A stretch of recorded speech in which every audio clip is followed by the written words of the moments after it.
Melanie Beard, and I'm the events manager at OMSI, and I will be your host tonight. Before we get started, I have a couple things I want to tell you about what's going on at OMSI these days. We're open, and our current exhibition, Dinosaurs Revealed, is all about dinosaurs. It has really awesome sound effects and moving parts, so if you want to see dinosaurs in action, we highly recommend it. It is open through September. Advanced tickets are highly recommended as we keep selling out every weekend because we are limited on capacity. So highly recommend you go online and get those tickets. You can also catch a show at the Planetarium or the Empirical Theater or a tour of the submarine. Check out our website for the most up-to-date information and to view our COVID safety guidelines. I hope you enjoyed tonight's pre-pub trivia and music by local artist Tony Furtado. Thanks to Tony for sharing his music with us. And last but not least, putting on these live shows takes a lot of work, and we have an amazing partner that helps make this happen. So a big shout out and thanks to Celestream for providing the live streaming services for tonight's Science Pub. We really appreciate their support. Awesome. So our next event, we have a virtual OMSI After Dark all about mixology. So I worked with 4 different Oregon distilleries to create 4 delicious cocktails you can make at home.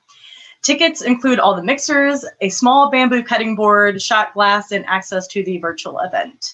You will need to provide your own hard alcohol due to OLCC guidelines. Early bird tickets are $39 and we are almost sold out. So if you're interested, I highly recommend you get on that right away. You can go to our website at www.omsi.edu/mixology for the details and to purchase tickets. We are also doing virtual workshops. So you can learn how to make cow's milk fresh mozzarella cheese or a personalized batch of kraut and kombucha. Once again, those are also limited capacities, so go to the website if you want more information, which would just be omsi.edu/workshops. We also encourage you to put the pub back in Science Pub. So, always order out from our local partners around the state. They will appreciate your support and love you for it. Tonight's schedule. So tonight's event is just like a regular Science Pub. And for those of you that don't know what that looks like, we will begin with a water-themed trivia game that is a warm-up for tonight's talk. So grab a pen and paper if you want to play along. And then after that, we will have a lecture by Kimberly Gupta, the Bull Run Supply and Treatment Manager for the Portland Water Bureau. And then after the lecture, we will take your questions. So you can submit them at any point during the lecture via the comments in our live feed on Facebook or YouTube. We will collect them and then ask them at the end. If you enjoyed tonight's lecture, please consider making a donation or purchasing a really cute Science Pub pint glass. Don't worry, there's no pressure to donate. Our mission at OMSI is to inspire curiosity by creating engaging science learning experiences for people of all ages and backgrounds. So sit back, relax, and get ready for a great lecture right after our trivia game. So tonight we have a special guest. We have Abby Putnam, one of our awesome educators at OMSI, joining us to play along with you live at home. Let's give her a warm welcome. Yay! Hi. Welcome. It's good to see you. What are you excited to learn about tonight? Oh, I'm kind of new to the Portland area, so I don't really know that much about our watershed and where our water comes from. And that sounds pretty cool. Well, you're going to learn a lot. I don't know if that means you're going to do good or bad at trivia, but we're going to find out. Okay. All right. We're just going to jump right in. So number 1, how many gallons of water does a typical Portland home use each month? Is it 2,200 gallons, 3,700 gallons, 5,200 gallons, or 7,500 gallons? I pay our water bill, but I don't look closely. So I'm going to hope that it's like B, 3,700 3,700. Okay. Well, and also, you know what I didn't clarify on this question, household, I wonder, like, is this a house of 4, right? Like 2 adults and a kid. Anyways, let's see what the average is. You were right, B. Good job, 3,700 gallons. They do say that Portlanders are some of the most efficient water users in the country, so that's pretty awesome. You can also go to their website and find out more information on how to save water at your house. Okay, number 2, where does the majority of Portland's water come from? Is it A, snowmelt from Mount Hood, B, treated river water, C, the Bull Run watershed, or D, all of the above? My pamphlet said that it comes from the Bull Run watershed, but all of the above always makes me really suspicious. Well, your pamphlet was correct. The answer is C. I read that part of the water bill. Yeah. Our watershed serves as the primary drinking water supply for nearly 1 million people in the Portland metropolitan area. So it's pretty awesome. Number 3, how much rain falls in the Bull Run watershed each year? Is it A, 43 inches, B, 80 inches, C, 130 inches, or D, 162 inches? 80 inches.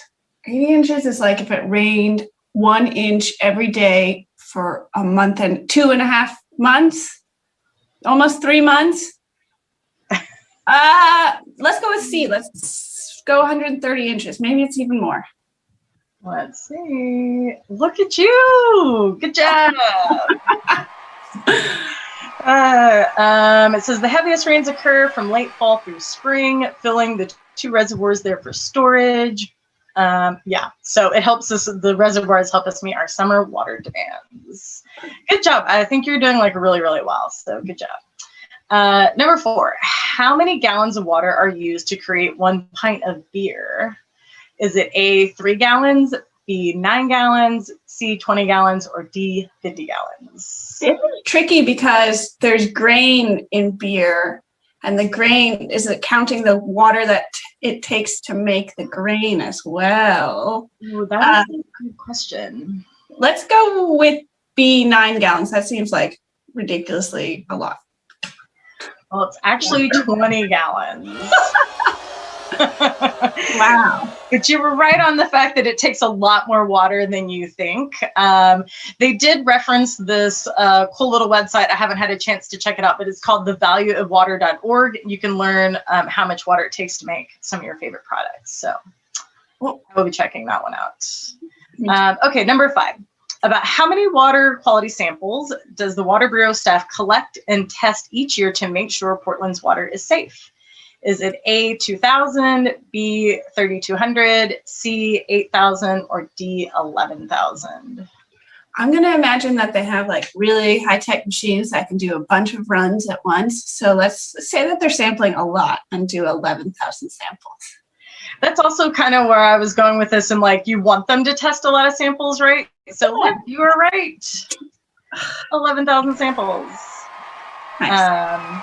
They conduct more than 49,000 water quality tests on those samples at their facility. Pretty cool. Whoa. Okay. Number 6, when did Portland start using chlorine disinfection to protect drinking waters against waterborne disease outbreaks? Was it A, 1908, B, 1929, C, 1957, or D, 1997? I know they really liked chemicals in the 50s, but hopefully they were keeping things clean earlier than that. Let's go with B, 1929. I don't know. Final answer? No, but I'm just messing with you. You're right. Good job. That's when they started. Apparently they started adding ammonia in 57. Ooh. So, which kind of, I'm very curious about the chemicals and the amount of chemicals, I guess, in the water that it takes. Obviously, it must be safe because our tap water is great. So, yeah. All right, number 7. What percentage of large drinking water systems in the U.S. served by a surface water source have filtration treatment? Is it A, less than 10%, B, 25%, C, 50%, or D, more than 95%? Source have filtration treatment. 50%? Maybe in the middle, similar? Maybe, let's find out. Oh, more than 95%. Good, that's good to know. Very, very common, very common. Which, yes, once again, I was like, I can't explain what filtration treatment is, but I'm sure we will learn. Yeah. Okay, how many times can you refill a reusable water bottle for the same price as purchasing bottled water from a convenience store? Is it A, 57 times, B, 570 times, C, 1,740 times, or D, 3,480 times? I avoid purchasing water at the convenience store as much as possible, so I'm hoping that it's really worth it. But it's so expensive anyways.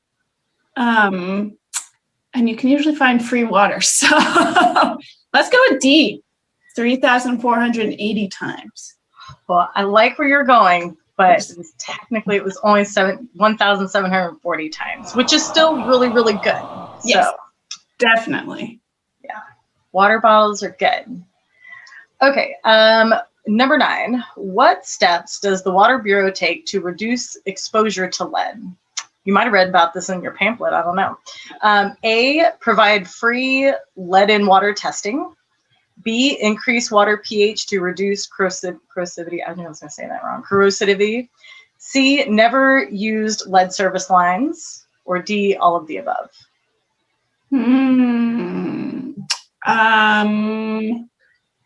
It's an all of the above kind of question. Let's go with all of the above. I think you're right. Yes, all of the above. Right. Good job. You can request a free test kit for your home. All you gotta do is go on their website and fill out a form. I did that today, so. Okay, and number 10, what potential contaminants are removed from drinking water using filtration treatment? So is it A, sediments from large storms, B, pathogens such as,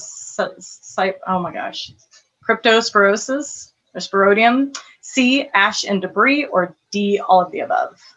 I would hope all of the above, although my cat does also like to drink out of puddles, so she doesn't care. I also was hoping all of the above, and you're correct. I think you did like super amazing. I think you missed like 1. That's a really, really high score. Really good job. And for saying you didn't know much about the water system, I thought you did a great job. So good job. So awesome. Thanks for joining me. And yeah, I hope you have a good night. You too. See you around the museum. Yeah, see ya. Bye. Bye. Okay. Now it is time for me to introduce our speaker. Kimberly is the Bull Run Supply and Treatment Manager for the Water Bureau, where she's worked for the past 9 years. She has more than 17 years of experience in the drinking water industry for large utilities on projects related to, I lost my notes. Drinking water treatment, emerging contaminants, and distribution system optimization. In addition to being responsible for supply and treatment operations of Portland's primary drinking water supply, she manages the Bureau's cross-connection and hydraulic modeling groups. Kimberly has a master's degree in civil environmental engineering and is a licensed professional civil engineer in both Oregon and California. She is very active in the drinking water community, currently serving as the chair of the American Water Works Association Inorganic Contaminants Research Committee, which is a national committee devoted to education and furthering research on inorganic compounds in drinking water. She also volunteered for several years with Engineers Without Borders, where she led teams that designed and built water supply, treatment, and distribution system projects in India and Fiji. Please join me in welcoming Ms. Gupta. Take it away, Kimberly. Thanks so much, Melanie. Good evening, everyone. I'm Kimberly Gupta, the Bull Run Supply and Treatment Manager at the Water Bureau. I'm super excited to talk to you this evening about the science of clean and safe water. You know, I'll tell you, I struggled in this presentation because I know that you're fellow science nerds. So I put a ton of science in it because nobody ever wants to listen to me talk about science. So I'm really excited to have some fellow science nerds that I can talk all about water. All right. So most people don't think about water when they turn on the tap. And frankly, as a utility, that's how we like it. We work 24 hours a day, 7 days a week, 365 days a year to ensure, 1, that there's enough water, and 2, it's safe to drink. The reason why we do this, of course, is because it's our job. But more importantly, we love water. So here at the Water Bureau, our mission is that we serve excellent water every minute of every day. And our vision for the future is that the water and our community loves is safe and abundant for generations to come. So really forward thinking, not just thinking about today, but trying to make decisions that will carry kind of this great resource that we have into the future. So to meet that vision, we prioritize the following principles in our work. We provide safe drinking water. That's really the most important thing that we do, that meets or exceeds all regulatory standards. This excellent water is available whenever you turn on the tap. And we operate the system to ensure a level of service, not only for drinking water, but also for fire protection. And that's one of those things I think that we often can forget about, that really a potable water system provides fire protection, water to fight fires, not only, so in that case, we're not so much worried about the quality of the water, but just the supply and ensuring that we have enough water to meet that need should we need it. And so some of the things that we do behind the scenes, when we take a pipe or a tank or a pump station out of service, we do a pretty thorough hydraulic analysis that evaluates flows and pressures to ensure that customer level of service will not be compromised. Because again, like we said, there's not a time when, you know, if there was a fire or you turned on your tap, that we can't be providing water all the time. It needs to be all the time. So we need to be really sure that anything we do doesn't compromise that. We want to have a well-maintained system. Of course, this is good practice not only for today, but again, this idea of thinking about what's good for future generations to come. Another one that's really pretty near and dear to my heart is increased seismic resilience and well-maintained infrastructure. I'm an engineer, I love infrastructure. We also live in an area that can be massively impacted by an earthquake on the Cascadia subduction zone. So making sure that we're doing everything that we can do to prepare ahead of time is really going to serve our region in the future. And this new filtration facility that I'll be talking about a little bit later and the associated pipelines will be designed and constructed to withstand earthquakes and help us meet, well, as much as you can, any earthquake. You know, there's always this kind of cost trade-off, so you try to make smart choices. But it's going to help us meet the Oregon Resiliency Plan goals, such as the ability to restore service, water service, within 24 hours of a major event. You have to have major investment in your infrastructure to be able to respond after an emergency that quickly. And of course, we want to do all of these things wisely and cost effectively to ensure that our water supply continues to be affordable. So where does our water come from? So I heard of some of the trivia questions gave some of this away. So yeah, you probably are all experts in the Bull Run watershed. So the primary source of supply for the Water Bureau is a surface water supply located in the Bull Run watershed. Let me get my cursor over here. It's approximately 30 miles east of Portland.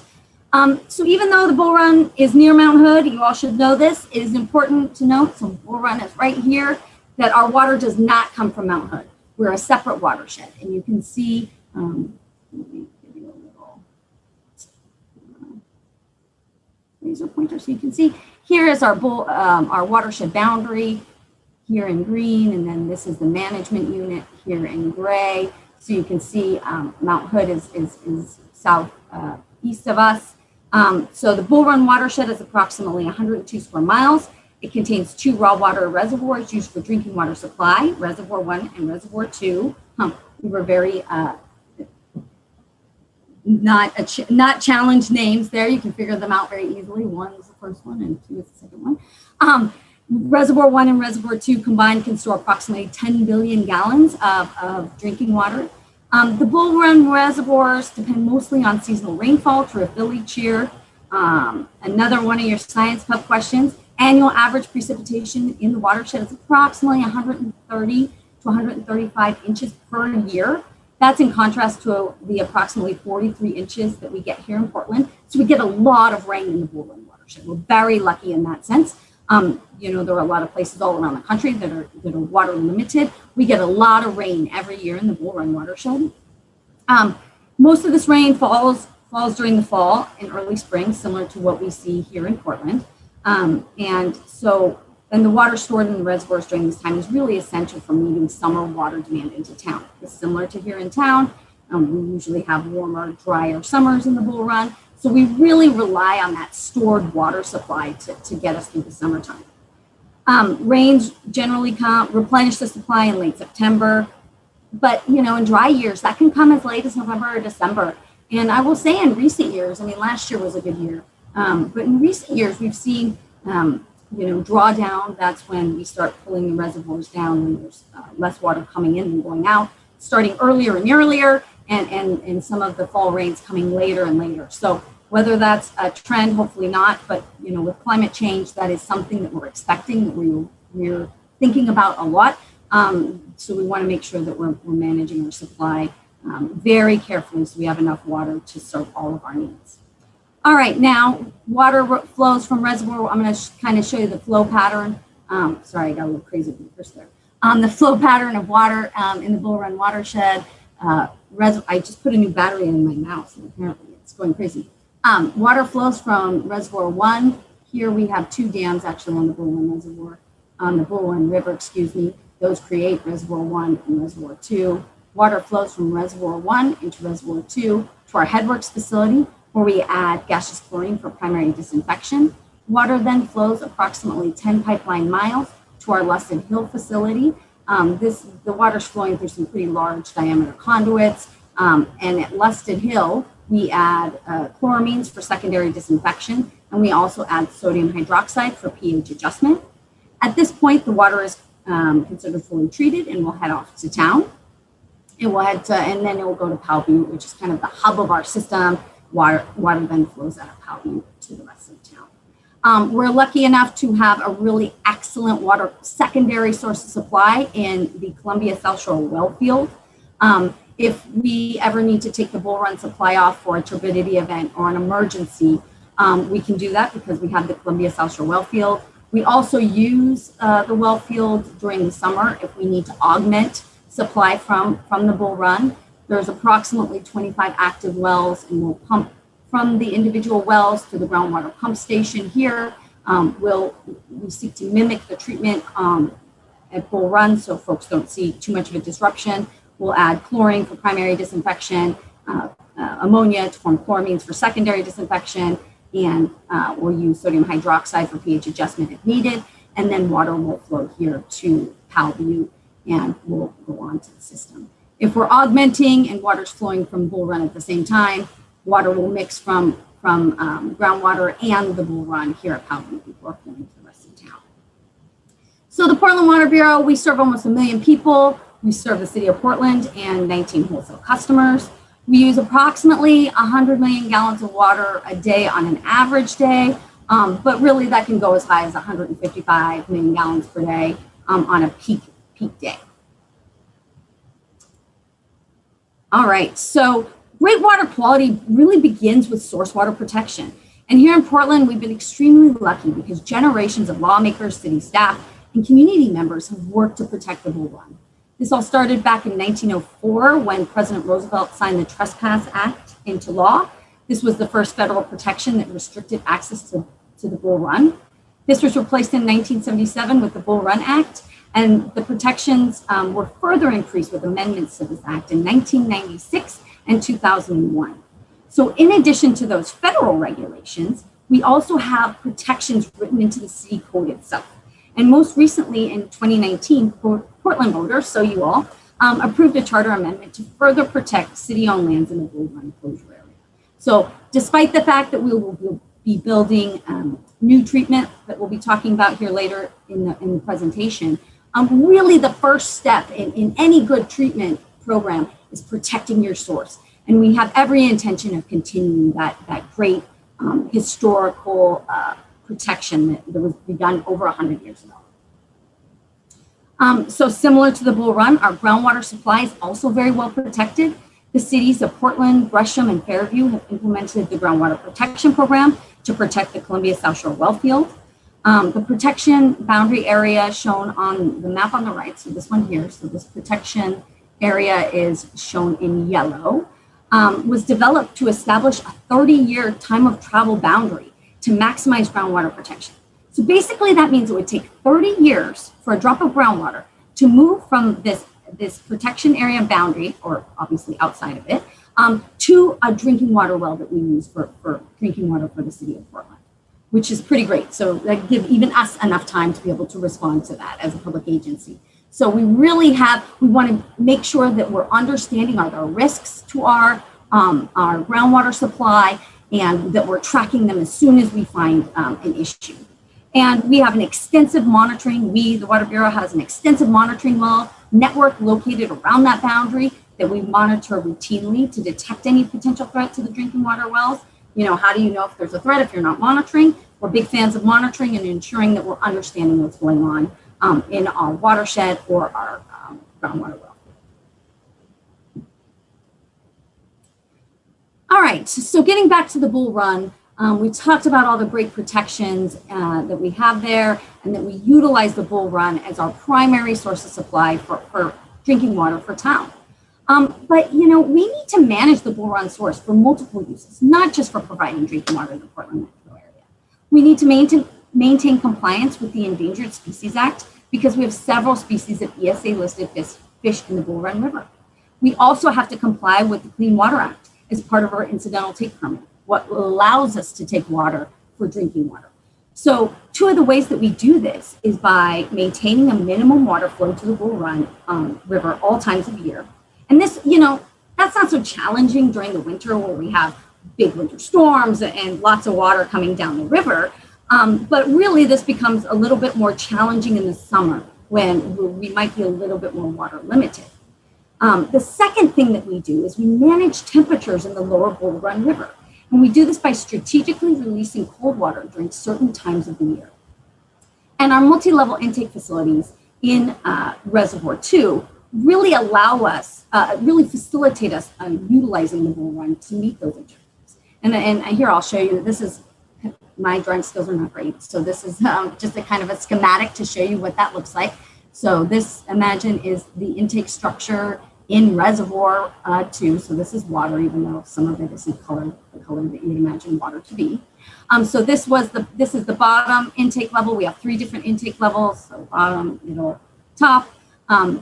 So this bottom level, historically, before we had the multi-level intake and before we had to do some of the environmental compliance that we do now, we would always pull water to town just from that bottom intake. Typically, you end up with really nice cool water.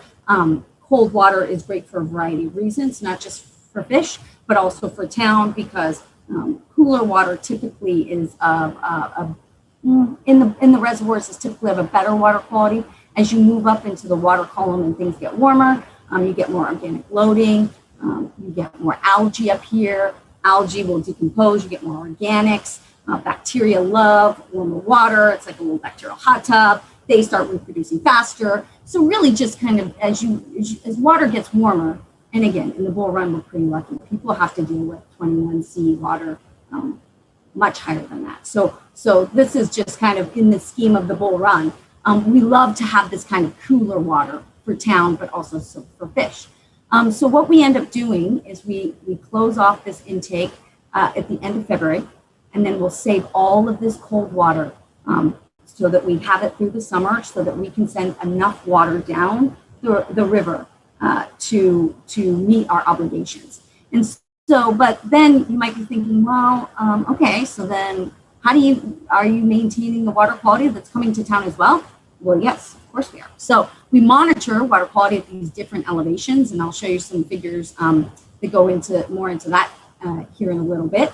But when the water quality gets to a certain kind of quality in this top level, I'll just go ahead and close this gate, and it's based on temperature and algae. So I'll be watching those numbers really carefully. So we'll close that gate and then just use this middle gate to send water to town. So we're constantly monitoring, we're constantly watching. We want to make sure that we're meeting all of our objectives, of course, including the one which is optimizing water coming here to town. All right, so even though we have a pristine water source, we still need to treat our water, because even the most natural water can make you sick if not treated properly. You know, proof of the efficacy of treatment, at least for disinfection and waterborne disease outbreak, is pretty clear in this figure here. The cases of typhoid have decreased dramatically since 1908. 1908 is when we started disinfecting community water supplies. And you can see here that typhoid was pretty even, the levels of, I mean, there was a dip here, but pretty much historically it was pretty high. Then community water systems started chlorinating. You see a really rapid decline of typhoid outbreaks in this into the 50s. And even currently, we see very few typhoid outbreaks here in the States. The Water Bureau has been disinfecting our water supply with chlorine since the early 20s.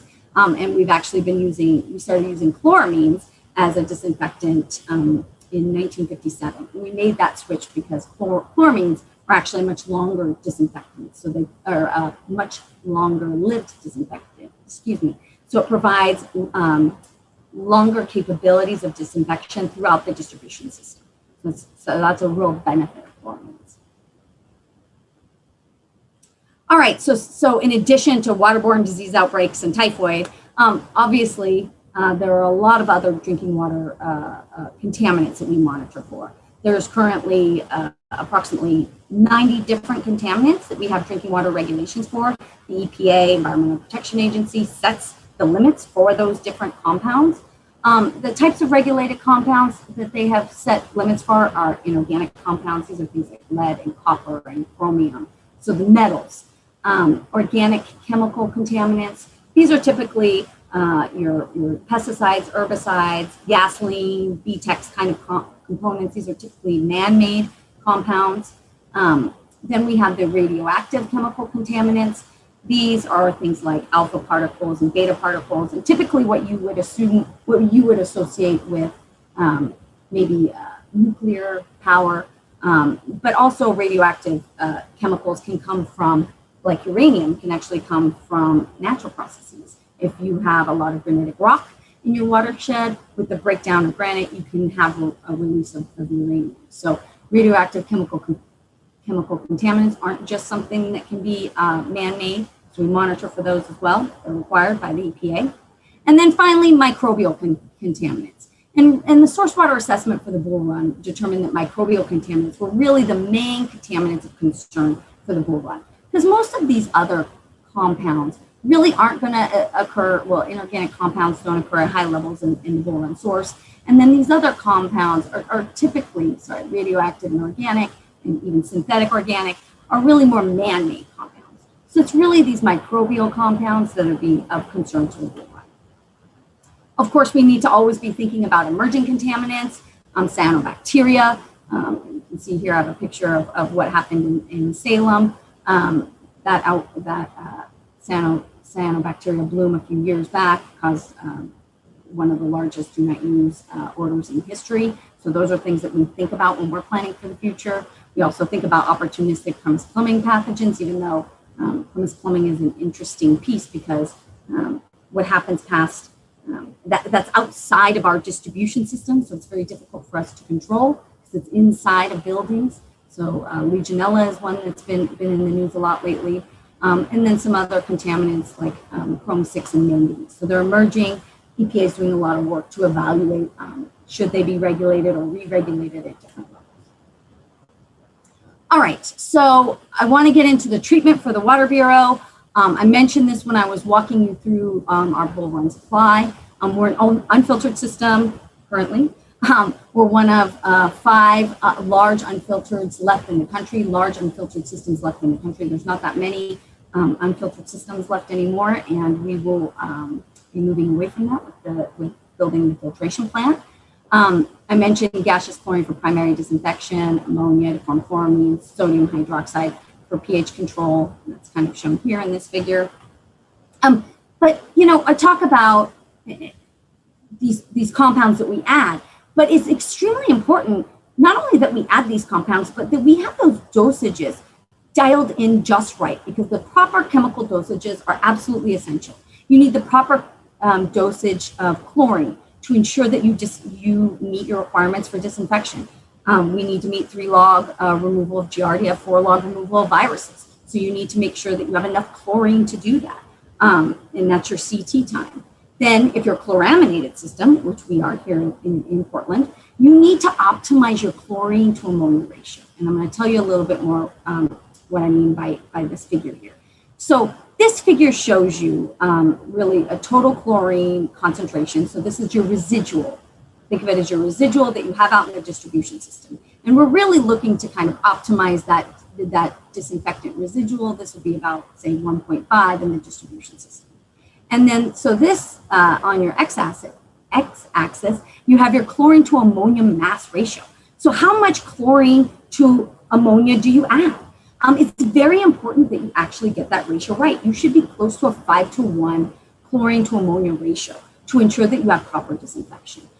And as you increase, so you continue adding ammonia, you continue adding chlorine, what you want to do here is really get into this range, because this is where you optimize your monochloramine formation. And that's the type of chloramine that we like in drinking water systems. This provides the best residual capacity, disinfection capacity with no taste or odors. If you start to move past this, so if your dose is getting closer to 5.5-to-1 chlorine to ammonia ratio, you actually start producing something called dichloramine. And what this tells you is you're overdosing your chlorine, and you're actually attacking the residual that you're looking to produce. So you end up having a decrease in your disinfectant residual, and it will eventually bottom out.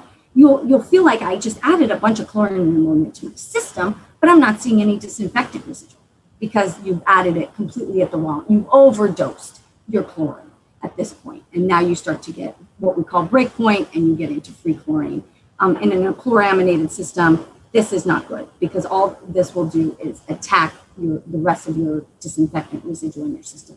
So it's really important that we're not only adding chemicals and being sure that it's the right amount, but we're making sure it's the right ratios and ensuring that that we're watching treatment if water quality is changing, that we're changing with that. And so, like I was mentioning, an incorrect dosage can actually do more harm than good.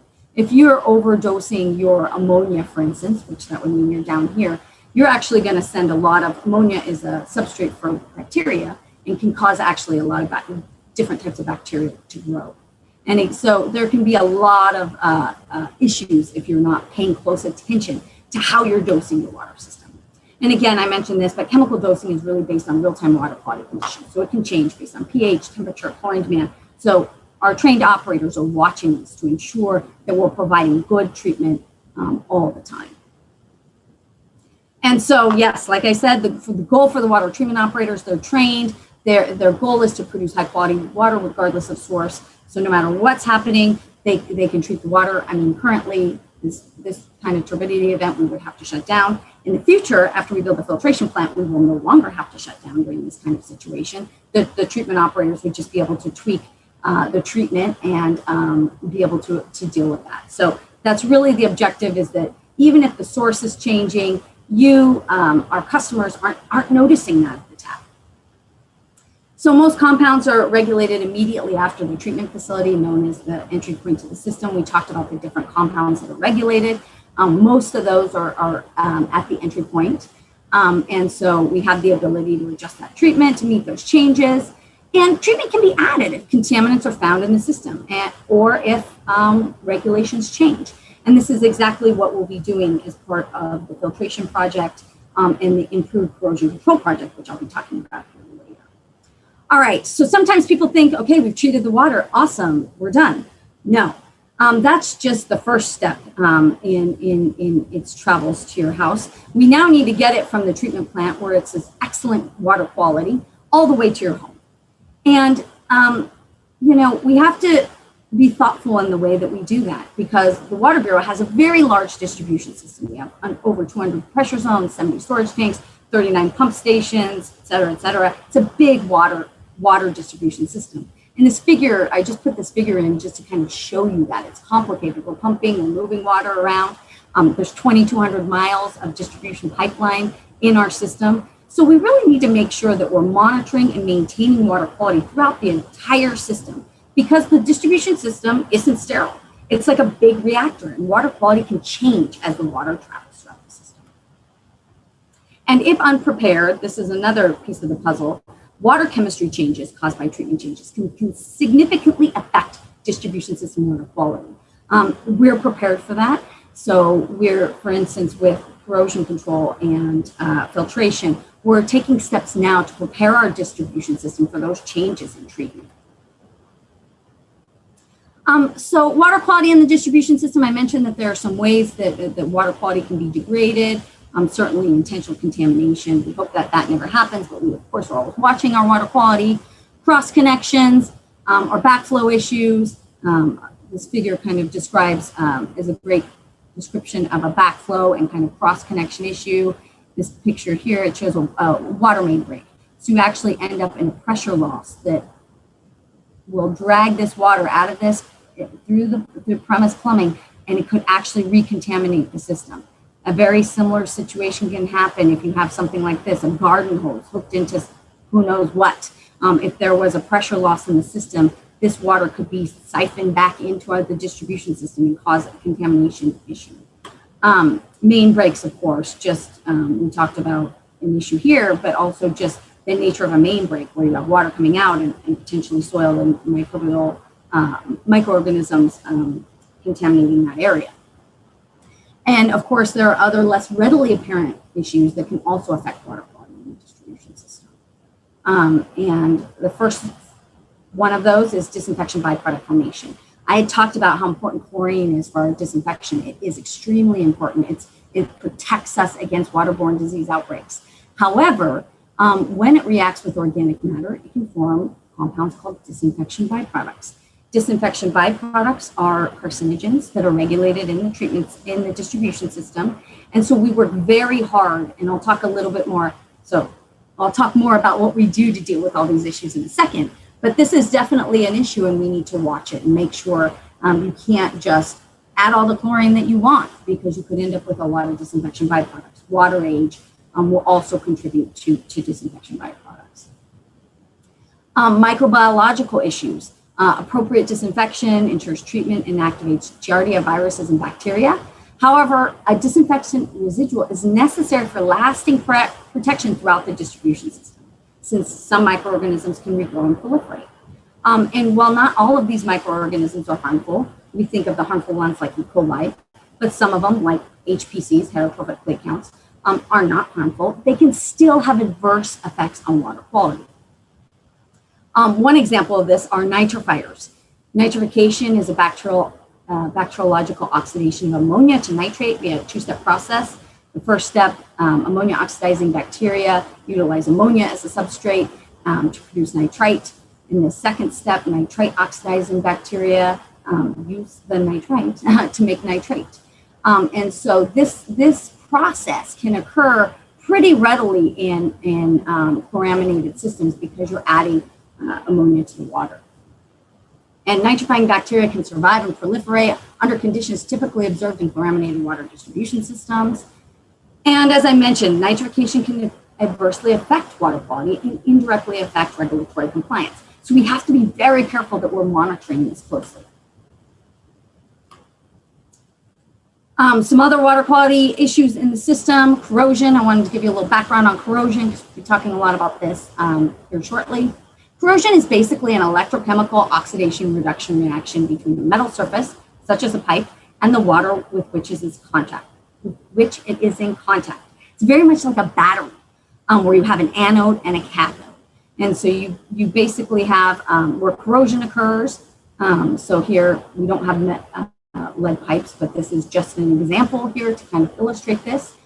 So where corrosion occurs, metal pipe is oxidized and you lose electrons. And then compounds in the water, like oxygen or chlorine, act as oxidants, and they actually gain these electrons. So then you actually have kind of this lead to this more oxidized form going into water. But metals can also be released through other processes, not just corrosion. Metals can be sorbed by scales on pipes, and these metals can accumulate and desorb back into the water if water chemistry changes. And you see that often if you have a lot of tuberculation or cast iron pipes. If water quality changes, you can have a release of iron. So you can have metals released without kind of this kind of corrosion or internal corrosion that we think often of when we're talking about lead and copper in the drinking water. All right, so I told you all these horrible things that could potentially happen, but we have strategies to deal with that. So that's the great thing. We monitor the source and throughout the treatment train using online analyzers and gram samples. So for instance, I just got this report this morning. This report's telling me what are the algae levels at the different levels in the Bull Run reservoirs.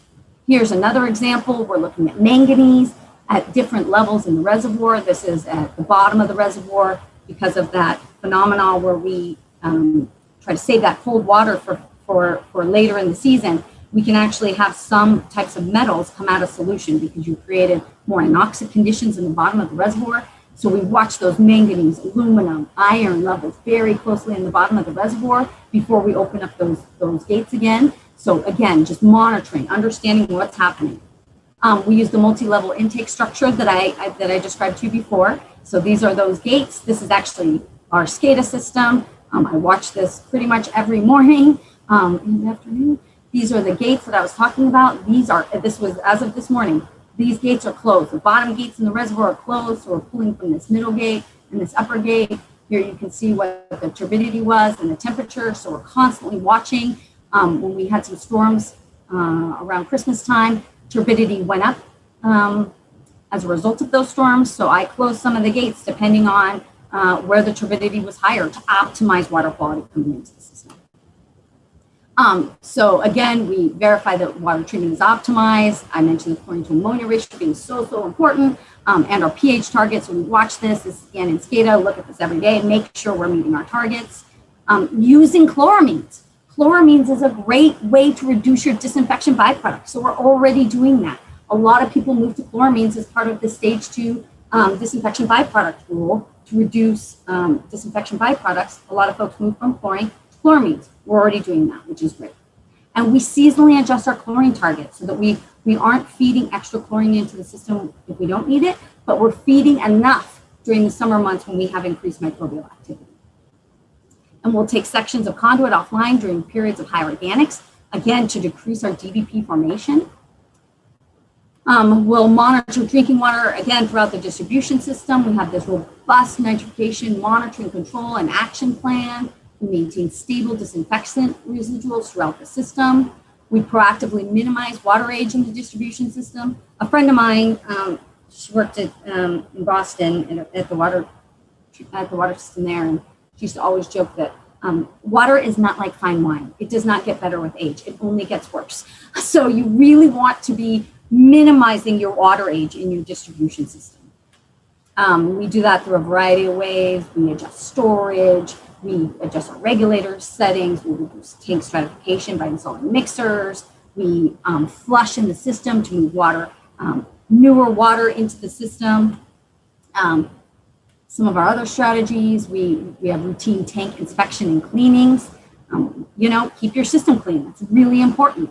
Unidirectional flushing. That's another way to clean your system.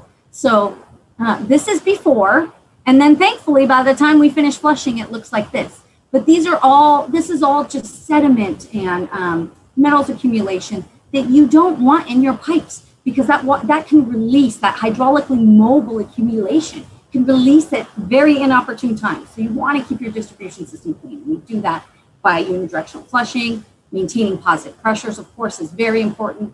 I talked about using a hydraulic model to make sure if we make changes that we're maintaining this positive pressure.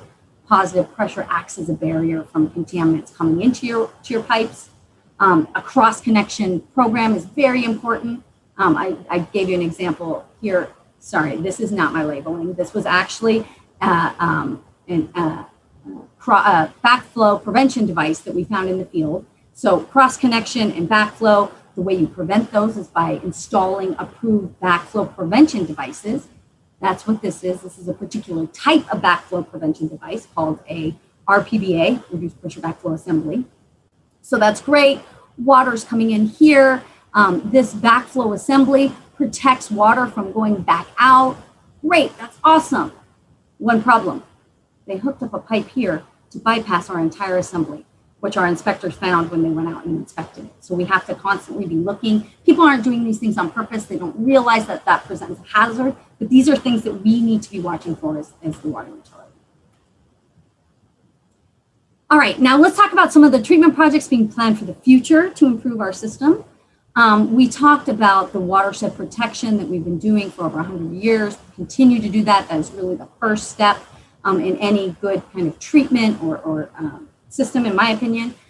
Then we use disinfection, again, to protect us against illness caused by bacteria, viruses, and some protozoans. We've been doing that for almost over 100 years now.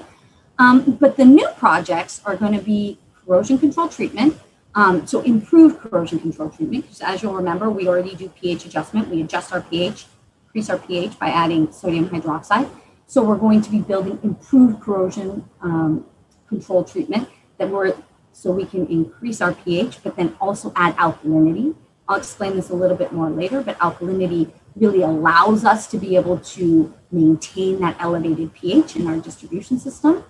And the improved corrosion control plant will be online by 2022.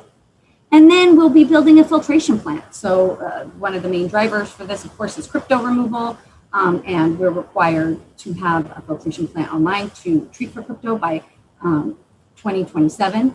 And both the interim corrosion control, improved corrosion control treatment and filtration are required by compliance orders with the Oregon Health. So they are not optional, they are required to meet federal law. So these bull run treatment projects will help keep our water safe and abundant for the next century and beyond. Again, this idea that we want to protect public health, but be really thoughtful about how much it costs and be making smart choices for the future. The projects will protect our health by removing crypto and removing lead. Just for one, there's also a lot of other benefits to filtration. For our economy, a lot of different industries. And hey, we're having a pub night. Normally we'd be drinking beer during this. Maybe some of you are, which lucky you. A lot of different industries, including brewers, really benefit from a high quality, stable water supply. And filtration is going to be providing that to us. Filtration and improved corrosion control are really going to make us more resilient to emergencies, as well as climate change. We've had some issues that have come up in the region over the past few years. The Eagle Creek fire, that was really too close to our watershed for our liking. If what would have happened if the Eagle Creek fire would have moved into the Bull Run watershed, or if we had a large fire in the Bull Run watershed, given our current situation, being unfiltered, we would have to shut down. So filtration is going to allow us to be able to treat water after issues like that in the future, after forest fires, landslides, massive storms. It also, as part of that filtration, whole conventional filtration project or process, will also be able to respond quicker to emerging contaminants, like what Salem had to deal with the algal toxins. So we'll be able to we'll have a lot more resiliency, and not to mention reliability, and we'll be better able to handle what the future might throw at us with these new treatment projects. All right, so now we're going to talk about improved corrosion control treatment and a little bit more in depth. So why do we care about corrosion? We probably hear about it all the time, corrosion. Internal corrosion of piping can cause serious issues. Infrastructure damage to pipes, tanks, valves, etc. Home plumbing failures, water loss, excessive scaling, water quality issues such as color, taste, and odor. And of course, they're regulated. Lead and copper are regulated in drinking water. But more importantly, lead specifically, really, there are some real health concerns around lead. And EPA stated that there is no safe level of lead in drinking water. So that's why we care about corrosion. We care about it because of those health concerns and the fact that we want to reduce the amount of lead in our drinking water as much as possible. So what factors affect lead corrosion? The amount of lead present. That's an easy one. If you have plastic pipes in your system, you probably don't have to worry about lead because there's no sources of lead. The presence and types of protective scales or coatings inside your plumbing materials, different so coatings from many years ago, some galvanized pipes and zinc coatings do have some lead in them. So kind of these older pipes have these protective scales where there might be some lead. Water temperature, you increase. When I was little, my mom used to say, don't drink hot water out of the tap. And I was always like, yeah, whatever. It's faster than boiling it, right? Well, she was right, because if you increase water temperature, as you increase water temperature, you increase solubility of lead and copper in drinking water. So water temperature will increase your solubility. Water chemistry, your pH, your ORP, alkalinity, your dissolved or inorganic carbon, they're really going to drive how much lead you're going to see in your system. So I always love to show Courbet diagrams, because it's just chemistry. And if you understand the chemistry, you're really going to understand how much lead you can get into your system. So here you have the EH versus the pH on the x-axis, and then it shows you the different species that you'll have, lead species that you'll have in your system. So at this particular, at pH 8 and roughly about 0.5 EH, that's roughly where we are with the bull run. So the predominant lead species in our coatings would be a lead carbonate. So interestingly enough, so for us, we know that we're kind of in this lead carbonate zone. We're looking, when we look at different treatment mechanisms, you look to make sure you're not crossing any of these major lines, right? Because equilibrium, basically when you cross any of these lines, you're going to a new type of lead species. And so you're going to cause a massive release of lead. That's exactly what happened actually to DC, the DC water crisis in the early 2000s. They actually had really, really great intentions. They changed their disinfectant. Disinfectant can have a major effect on your lead release.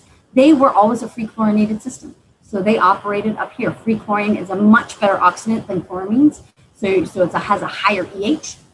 It was operating up here. The pH was about between 8 and 9. So they were in this lead oxide range, which is a great coating. It's really inert. It does not want to go into solution. It's in the solid form. They moved to chloramines, which changed their lead speciation to a lead carbonate, and it caused a massive release. So we've learned a lot about corrosion chemistry over the past several years, and we're really trying to use that knowledge to avoid any of these issues in the future. Microbial activity, microbes can release certain compounds as part of their metabolic process that causes reductions in pH, which can increase the amount of corrosion. So what are the sources of lead in Portland's drinking water? So Portland does not have any sources of lead in our distribution system. We don't have any source of lead in our source water, our distribution system. We've removed all known sources. We removed the lead pigtails, removed those by 1998. We've never used lead service lines. We removed all the non-lead free meters in 1986. Started using lead-free meters. So there are no known sources of lead in Portland's distribution system, but in certain homes, certain buildings and homes, plumbing, there are copper with lead solder. And that's considered that's one of the major sources of lead to certain homes that have the copper with lead solder in Portland system. Also some faucets and fixtures installed before 2014. That's when the Reduction in Lead Act was enacted. And so you could have faucets and fixtures that contain leaded brass. It's very strange. Before that time, the definition of lead-free was 8%, which I'm not even sure where they came up with that, because 8 is definitely more than 0. So if you have a faucet or fixture that was installed before 2014, take a lead sample, make sure that, take a water sample. We do that for free.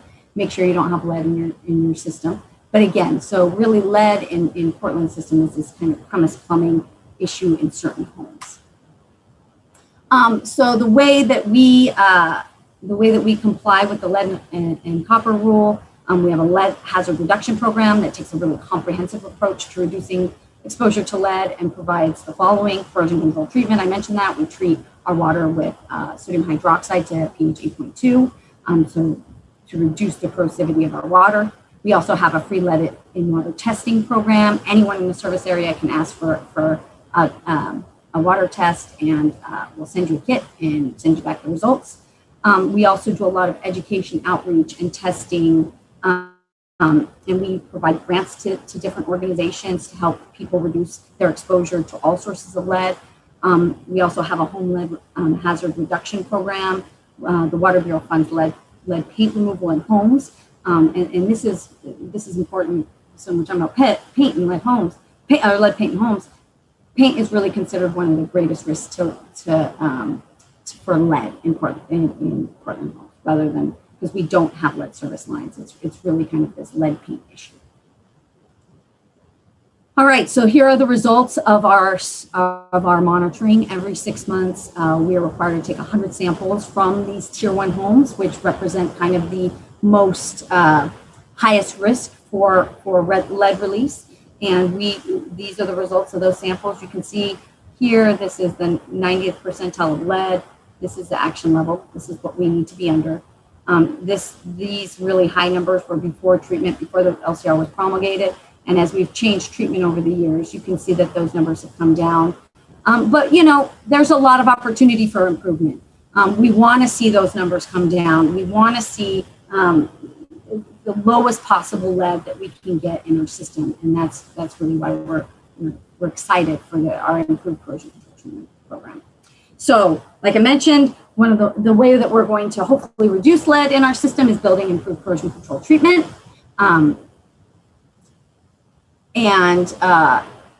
That has already started. There's really several chemical techniques that have been identified as optimal corrosion control options, optimized corrosion control options per the lead and copper rule, pH, alkalinity, and dissolved inorganic carbon adjustment. And so basically you can see here, this is a lead solubility curve. This is really interesting because for a long time we didn't think about dissolved inorganic carbon. And dissolved inorganic carbon is shown here in these different lines. And so the bull run, you know, we're about kind of around 3 in terms of our dissolved inorganic carbon. So you can see as the pH increases, our lead solubility is going to go down. So lead solubility is on the Y, pH is on the X. So will continue to go down as we have increased pH. However, if you had a much higher dissolved inorganic carbon, say around 100, you actually see an inflection point around a little bit past 8.2, where you can actually be causing an increase, or actually it's more about around 8, in lead in your system. So it's very important to really understand what your dissolved inorganic carbon, your pH, your alkalinity. So pH and alkalinity, essentially we're adjusting water chemistry to make the water less corrosive and help form the soluble lead compounds. So this is a passivation process. Orthophosphate is another method that folks use for corrosion control. You often hear about this. People use this that have lead pipes. So you hear a lot about orthophosphate being used kind of back east or Midwest, where there are a lot more incidences of lead pipes, because orthophosphate is really an inhibitor that reduces lead solubility by building up this lead phosphate layer between the pipe and the water. So it's really this inhibition of creates this layer where the water really can't come in contact with the lead. And then finally, the final mechanism is silicates. Silicates aren't really an option, I'll be honest with you. I personally don't think so. It's mixtures of soda ash and silicon dioxide. Not a lot of people use it because the mechanism isn't fully understood. And it's always a little scary to use a treatment option where you don't really understand how it's working. So most people use pH, alkalinity, and DIC adjustment or orthophosphate. So for the bull run, we are going to be using pH and alkalinity adjustment.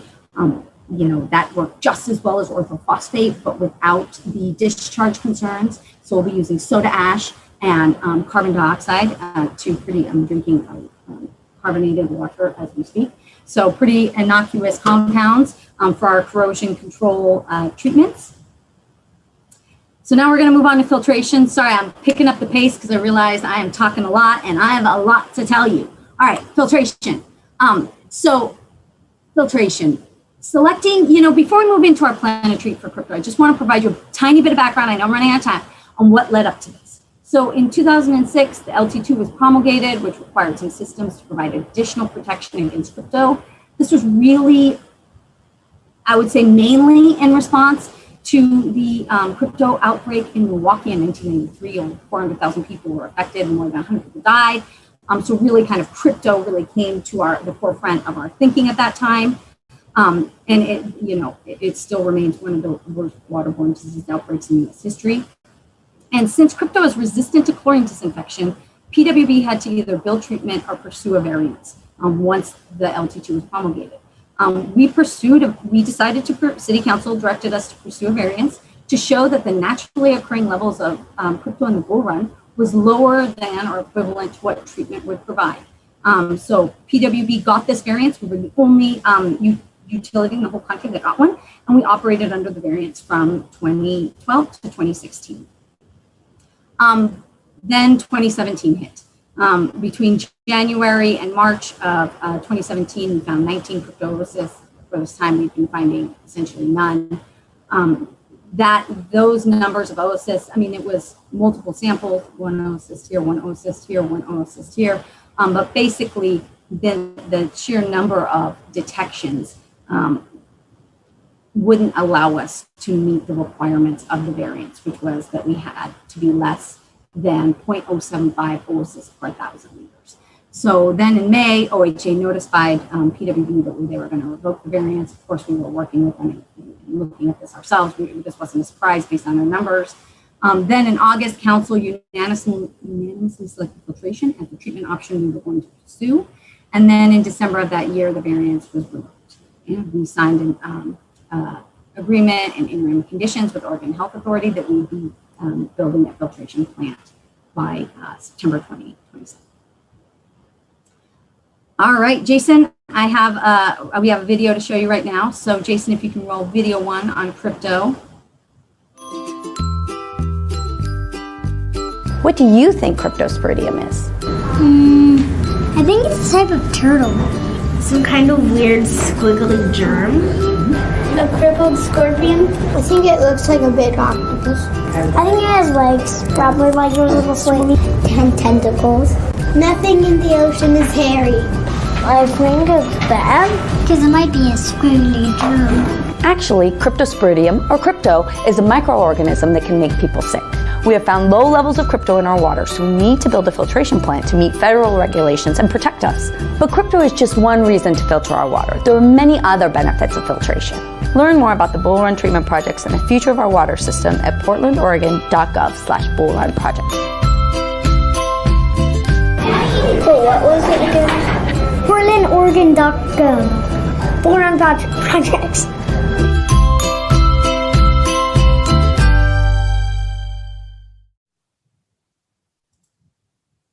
All right, so filtration will remove cryptosporidium and other contaminants, making the bull run water safer. As you saw in the video, filtration is considered a best available technology for treatment of crypto. It also reduces disinfection byproducts. So in addition to crypto removal, it provides these additional benefits, reduces our disinfection byproducts, allows us to keep the bull run source online during a high turbidity event that's caused either by fire or storms.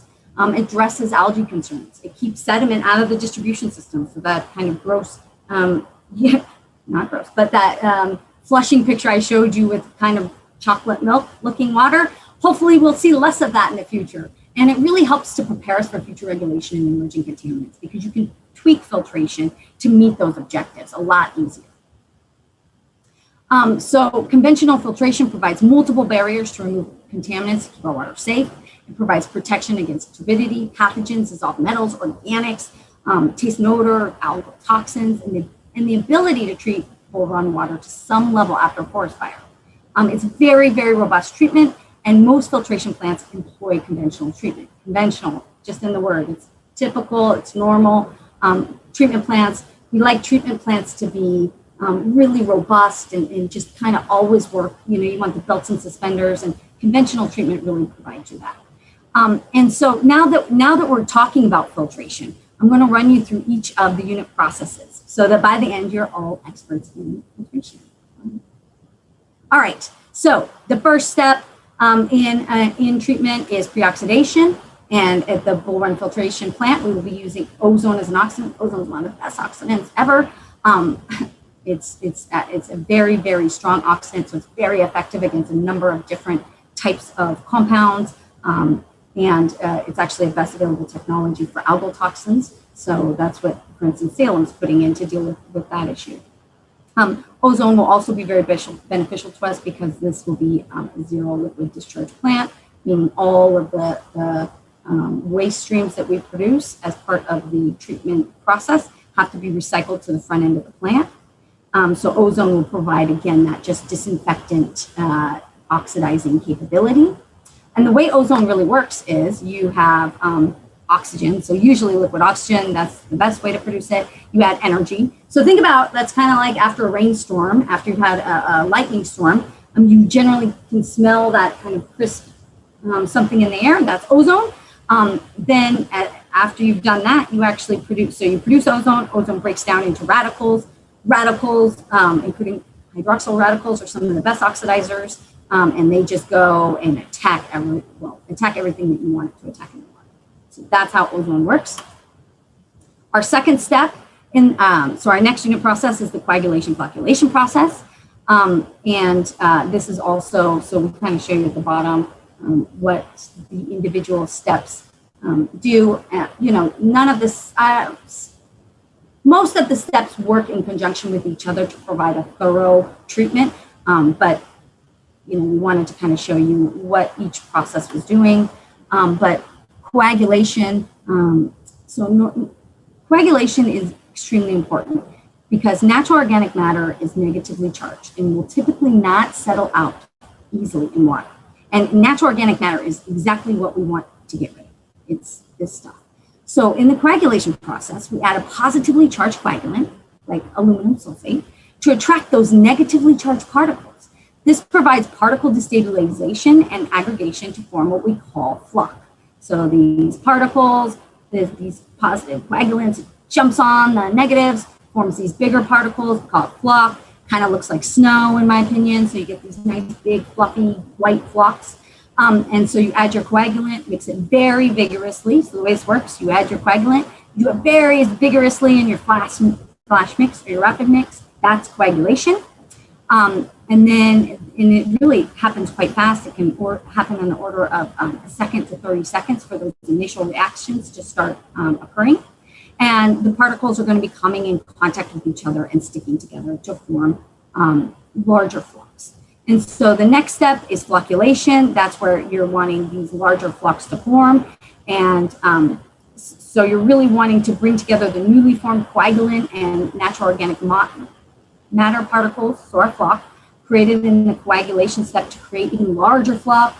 We usually use impeller type mixers, that's these guys here, to mix the water, but you're going to want to have a very kind of quiescent mixing speed because you don't want to shear your floc. You want to provide the floc the opportunity to come in contact with other flocs so they can get bigger, but not shear them. All right, our next stage is sedimentation. Sedimentation is the process of allowing particles to settle out of solution. We often add plates inside sedimentation basins to increase the surface area and improve settling. I like to think of this, if filtration is the heart of the plant, the sedimentation basin are the kidneys. Sedimentation basins allow you to remove a great deal of floc, better, and this is important because it doesn't just all go on top of your filters. So you can remove a lot of this floc and not gum up your filters. So sed basins are really key to the plant being able to treat higher turbidity water because you're removing a lot of that floc and not overwhelming your filters. Okay, I mean, I said it looks like snow, but maybe it's like dirty snow, but that's kind of what floc looks like. You like to see these big fluffy particles. That's actually floc from our pilot. Our next stage, we're getting to the heart of the plant, filtration. Filtration provides removal of contaminants. We have two methods, mechanical straining and physical absorption.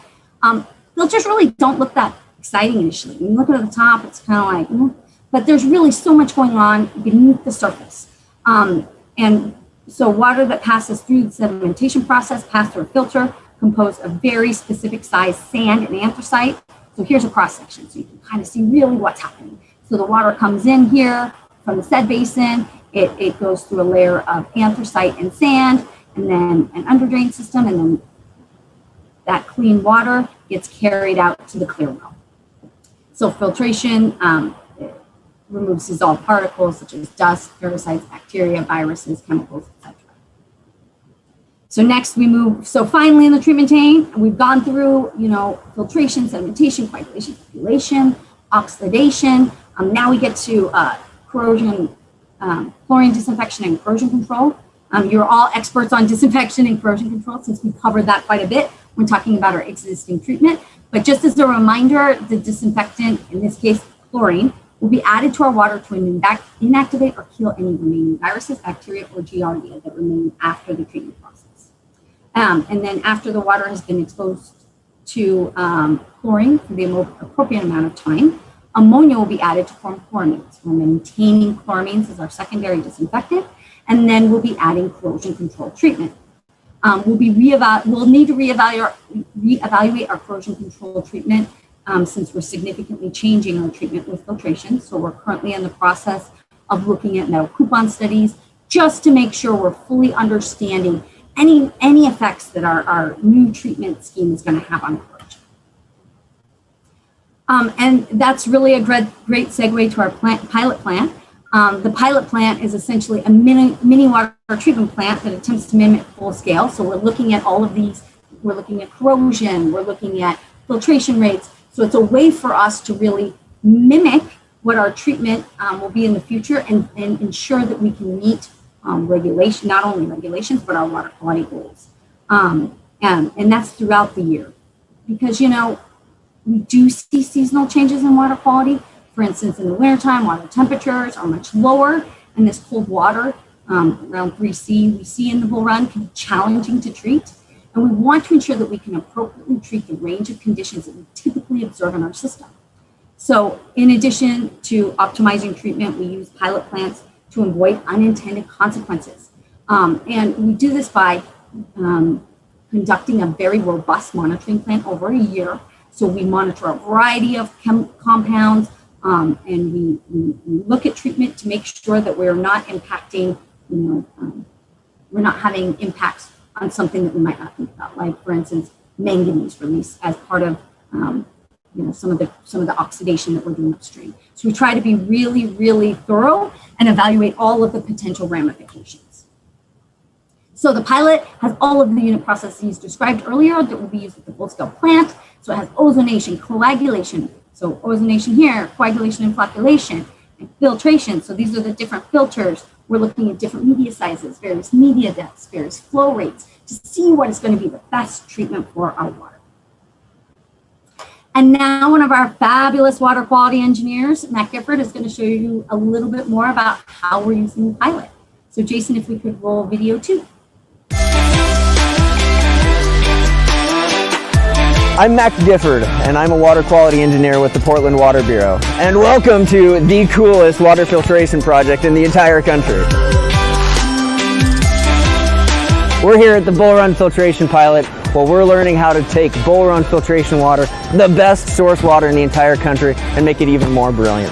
What we have here is a mini water filtration facility. This is a 1/5000th scale model of what the full scale facility will eventually be like. Some of the experiments that we're trying to learn by testing filtration is how much media do we need? What types of media? How fast can we push the water through there? And we want to know what works best for our water. The Bull Run Filtration Pilot has 3 steps. First, it goes through oxidation. Second, it goes through coagulation and sedimentation. And then third, it goes through filtration. So in the oxidation step, we're using oxidants in order to condition the particles and in order to condition the organics that are in our water to make them ready to be removed. The second step is coagulation, flocculation, and sedimentation. Those are some big words, but what that's saying is that we're getting all of the particles and all of the sediment in the water to clump together. And instead of small-sized particles, they get bigger and bigger and bigger. That makes them easier to settle out by gravity. And then step 3 comes filtration. The water drips down through layers of sand and anthracite and coal in order to remove those big chunks and those big particles out of the water. Filtration really provides the last robust step in removing cryptosporidium and other pathogens from water.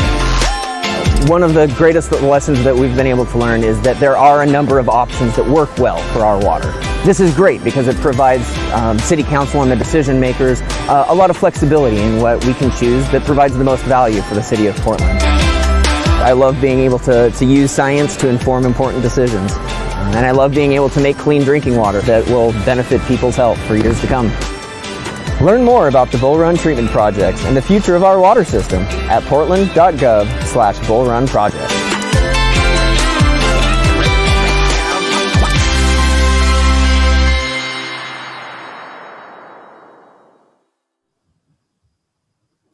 right, as Mac talked about, the pilot is enabling us to test a variety of conditions and ensure that our treatment is going to meet requirements. And one of the things that we really wanted to confirm is that we can remove crypto, right? That's the whole reason we're building this filtration plant, or one of the main reasons for building this filtration plant. So we need to make sure that our treatment will be effective at treating for crypto. And these are some results here from the pilot. The way we're measuring this, so the way to measure crypto, it's pretty challenging to measure crypto, and you certainly can't do it really online. So what we do is we measure a surrogate. And so what we measure particles. We look at particle number and size. And particles in the size range of 3 to 5 microns are roughly the same size as crypto. So what we do is we look at what's coming in the influent, how many particles in that size range. So that's the influent to the filters. And then here's the filtered total particles. So you can see we're reducing actually the total particles, not even just the ones that are in the range of crypto, but total. So these are the influent total particles. This is the size range we're really looking at. And you can see here, after we filter it, we've removed those particles. So really very effective. Filtration is very effective at removing crypto. But again, as I mentioned, filtration is effective at a variety of, it has so many benefits in addition to crypto. And this is more data from the pilot, because who doesn't love data? So this is disinfection byproducts, and this just shows you kind of what around our current numbers are. And again, this isn't, even though it looks like it's coming close to the MCL, it really isn't based. Compliance for DDPs is a locational running annual average, and this is just one single sample. But really the takeaway, what I'm trying to show you, more importantly, is that in all the filtered conditions, all the different filters, no matter which ones we use, we were able to get DDPs way down over our current condition. And this is because, again, filtration is excellent at removing natural organic matter, and that's what causes DDPs in our water. So I mentioned earlier that we used the pilot to ensure we can treat all these wide range of conditions that we see in the full run, but that wasn't enough. We wanted to test the pilot and see how our treatment handled these unusual conditions. It's pretty conventional knowledge that the conventional filtration can address up to 500 to 1,000 ATU, but such a big change in influent water quality would generally require pretty serious modifications to the treatment process to re-optimize. So we wanted to challenge our treatment pilot to see if we could treat elevated turbidity from the bull run. So we conducted what we call a spiking study.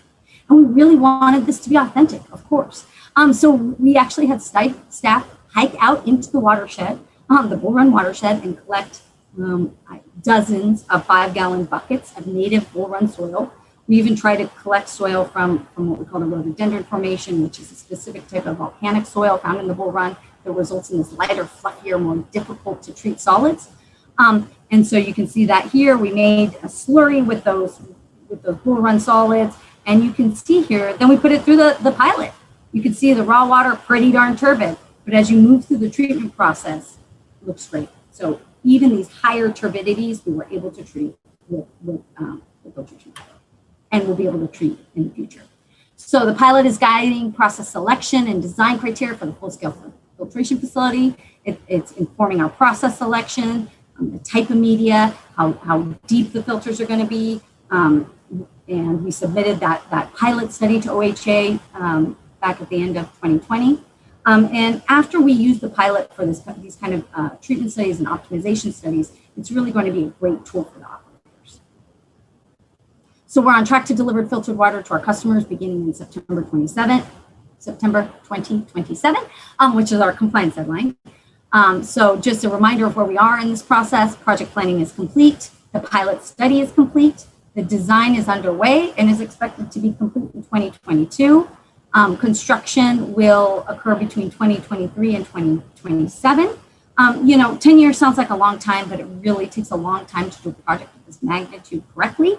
And before we know it will be September 2027 and the filtration plant will be online.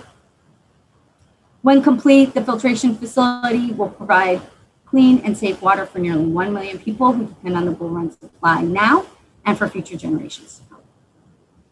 And with that, I'm finished, and I'd be happy to take your questions.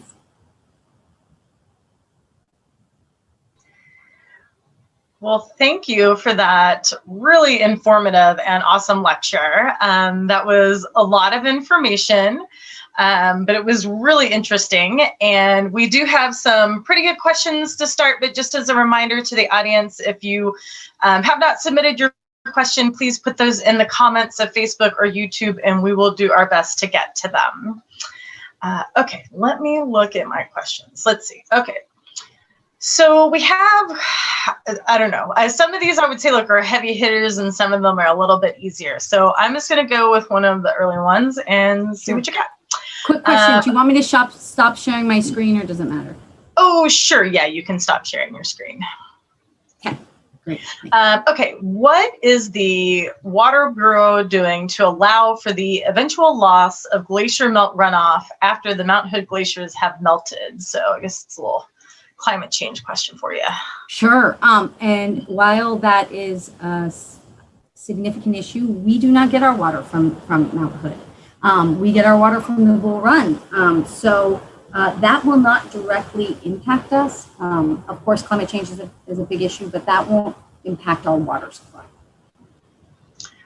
All right, great. Let's see.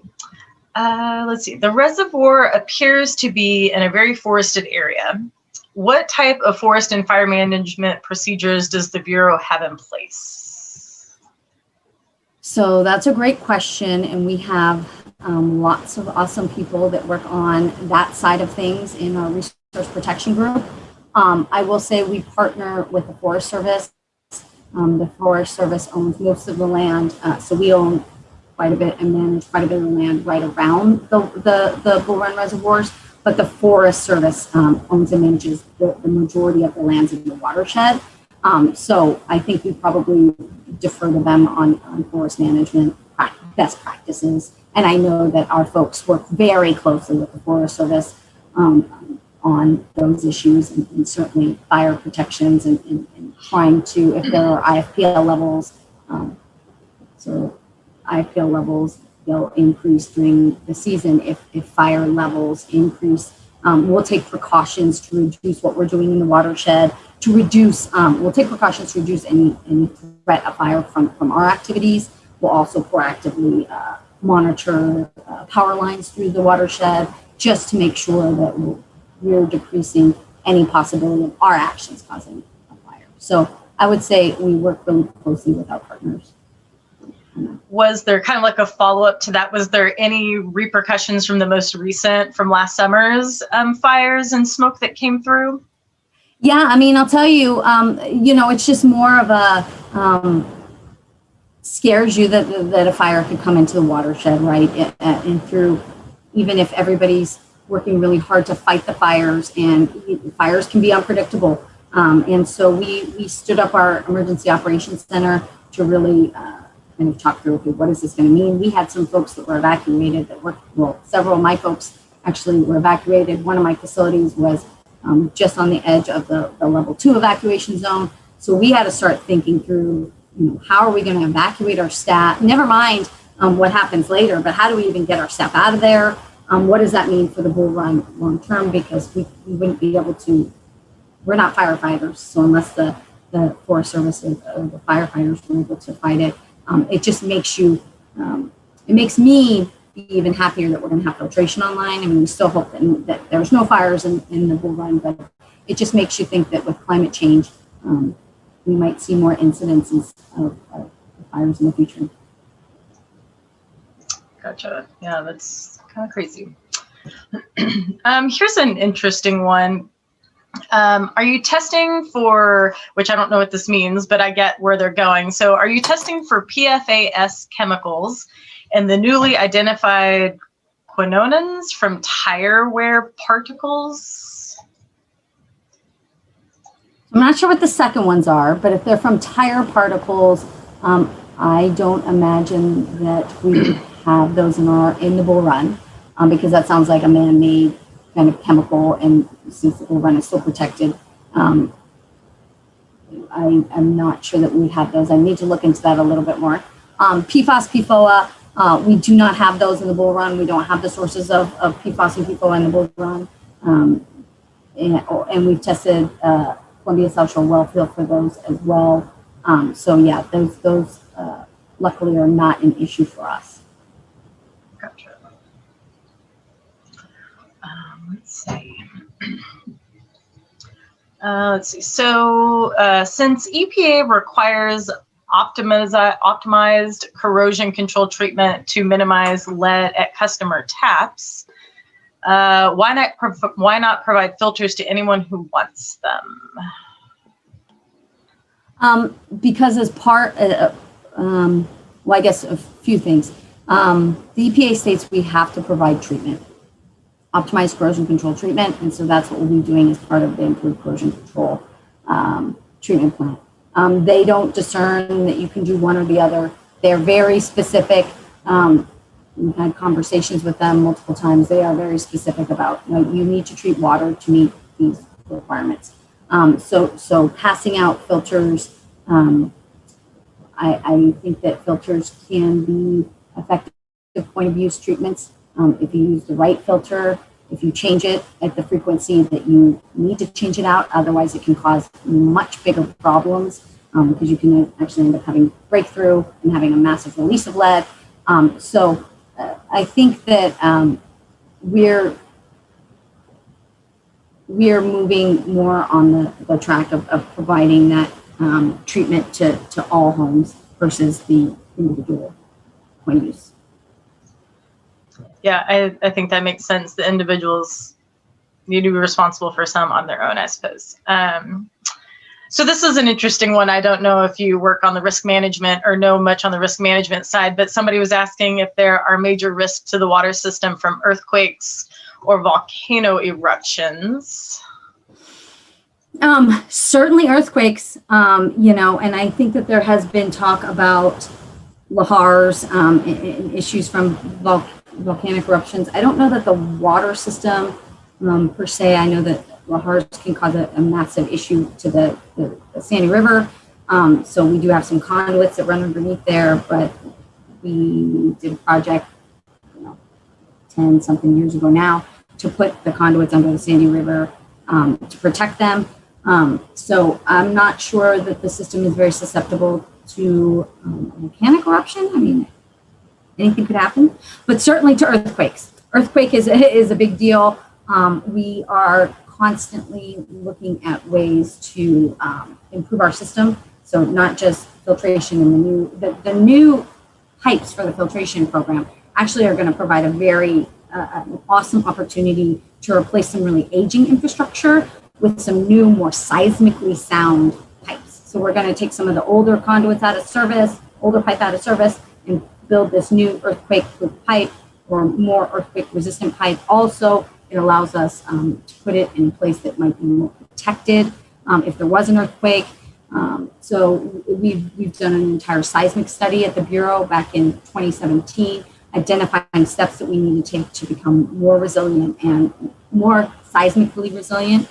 So that is something that we have been working on for several years and will continue to work on to continue. It's going to be a continuous improvement to make our system more and more resilient for that big Cascadia. Yeah, that makes sense. Earthquakes are definitely the bigger threat we feel like in this area for sure. So, okay, we're going to take it back and go a little bit easier. We're just going to have some basic interest questions. So kind of back to one of the trivia questions. Is there anything, just out of curiosity, is there anything that is made or used that you found that you were so surprised that it uses so much water to make? Because we were talking about beer, and I know there's a lot of surprising things of clothes or jeans. I remember reading take a lot of water to actually make. Yeah, we were having some conversations about this around kind of sustainability and Earth Day, and clothes was a big one. And it was if you just wear your clothes for an extra 3 months, you can save so many tens of thousands of gallons of water. And I was pretty surprised by that because I was well, another reason why I shouldn't be buying clothes. But Yeah, I would say that is a big one. Let's see. It's hard because I don't know if I'm rarely surprised anymore, but let's see. I don't know. I might have to get back to you on that one. I want a good one. Yeah. Well, this was another question kind of in that similar vein, because we were kind of talking about like ways to reduce your water. And I know it said you could go to the website and there was ways to like, help make yourself, more efficient.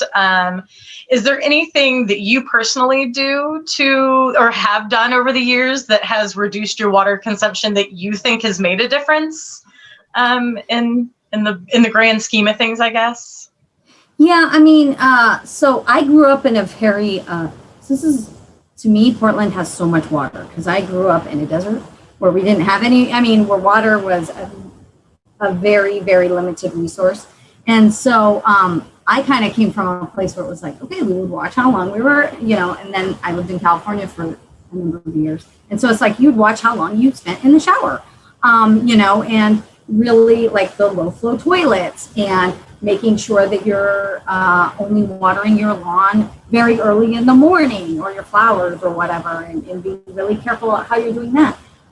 So I think everybody can really, you see it, right? I see it in the demands. Like you in a hot day, clearly everyone's watering their lawn and doing whatever we do when it's hot outside.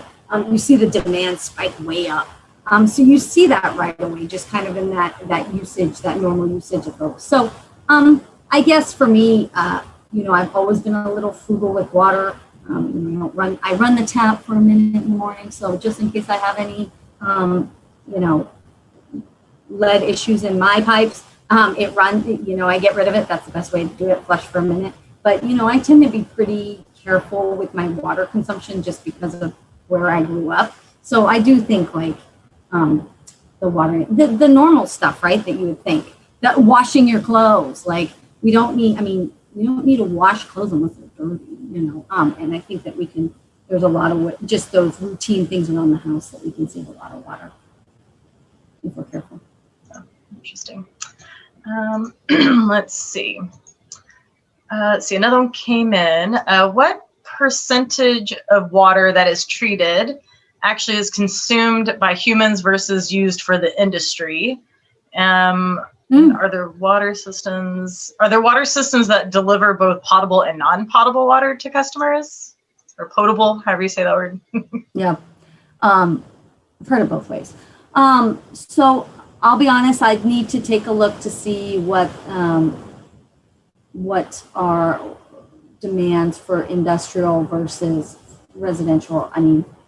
Our residential demand is certainly more. We have some big customers, certainly like Siltronics and the brewers, of course, and some others. But, our residential demands, we serve almost 600,000 people. So our residential demands are pretty high. And then, an additional 370,000 people. So yeah, 600,000 retail, roughly 370,000 wholesalers. So I think the majority of our demand is residential, but I don't have those exact numbers. But we do have some industrial customers, and we certainly want to continue to provide them that kind of stable water quality that's good for their industry. Gotcha. Okay, questions are trickling down. If anybody has any other questions, make sure to put them in the comments. That was an interesting one. Would Portland ever sell their water to other states? Does anything like that ever happen? It's so funny. I feel like people ask this question actually a lot. And especially because California is perpetually in drought conditions. California does an interesting thing where the State Water Project, where they take water from Northern California to Southern California. And I'll tell you, people in Northern California aren't super thrilled about that. So I'm not sure that Portland would sell our water to another state just because, one, I think maybe the time of year when they would need it is the time of year that we need it, which is the summertime. I also think that it would be cost per, I don't know. I guess anything's possible, who knows? But to build those kind of pipelines, would be so expensive that I just don't know that folks would select that option over building a desalination plant, which I think is what a lot of folks are doing these days. Desal plants can desalinate the ocean and create clean drinking water. And so I just don't know from a cost perspective, you know, I mean, that's like hundreds and hundreds of miles. Those are some big pipes. So I'm not sure that, I think folks would have to be pretty desperate. And yeah, I don't, at least given what we know now, I don't know how likely that is, but. Yeah. Okay, looks like we just have one or two more questions. Somebody was asking about Mount Tabor. Does the Portland Bureau own Mount Tabor? So we used to have open reservoirs at Mount Tabor, and we since took those out of service. And so we do continue to manage with parks some aspects of Mount Tabor, but we don't have drinking water reservoirs in there anymore. There are, I think, the reservoirs there are still ponds of water there that we keep water in them because I think folks liked aesthetically to have those reservoirs filled, but they aren't drinking water. Okay, well, that looks like all of our questions. Do you have any parting words for our viewers? No, just mainly it was really fun to be able to come talk to you tonight about water and the science that goes into making sure it gets to your tap. And yeah, thanks for having me. It's great to kind of meet everybody, virtually meet everybody. Yes, thank you so much. Great lecture, great information. So, all right, folks, we are out of time. I hope that you enjoyed tonight's event. If you would like to watch the video again or share it with your friends, check out the video section on OMSI's Facebook page or our YouTube channel. And don't forget to follow us on social media if you're looking for any updates or want to keep track of our events.